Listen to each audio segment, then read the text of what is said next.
చాలా ముదిరే మనసారా మాట్లాడతావు అనుకుంటే లుంగి చొక్కా ఉడిదొచ్చి మొహాన్ని గిరాటేస్తావా? అయ్యో, ఎవరైనా వచ్చేలోగా తలిపేయాలి.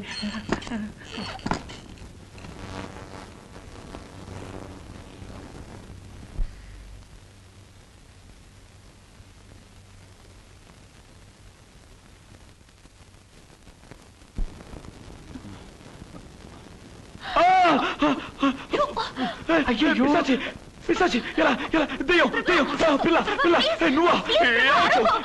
చెప్పు. వాడిని మర్డర్ చేస్తుందా? అయితే రేపు కాలేజ్ లీవా? నిన్ను ఏం చేస్తావు చూడు.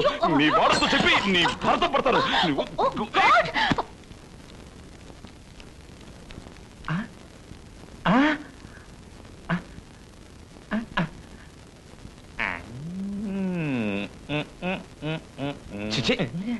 ఏంట్రా ప్రభాకరు, పగటిపూట మాత్రం పెద్ద పత్తిలా ప్రవరాక్షులా నటిస్తుంటావు.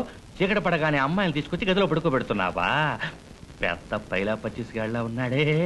చెప్పేవి శ్రీరంగనీతులు, దూరేవి తమ్ముడు గుడుసులు అంటే ఇదేనా?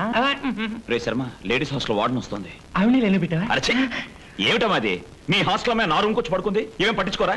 వెరీ సారీ ప్రభాకర్, ఈ పిల్లకి నిద్రలో నడిచే వ్యాధి ఉంది. మొన్న రాత్రి నా గదిలోకి వచ్చి పడుకుంది అని చెప్పబోతున్నారు. అది మీకెలా తెలుసు? అంత ముందుగా ప్లాన్ వేసుకున్నదే కదా. కోడికలు, తీసివేతలు, భాగారాలు అన్ని చూస్తే ఆన్సర్ కరెక్ట్ గా వచ్చింది. గర్ల్స్, ప్రియని తీసుకుపండి.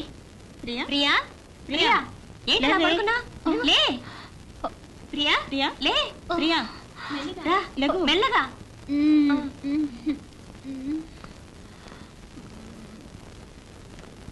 మేడం, రేపు ఇక్కడికి వచ్చి పడుకుంటుంది. బయటకు రాకుండా తాళం వేయండి.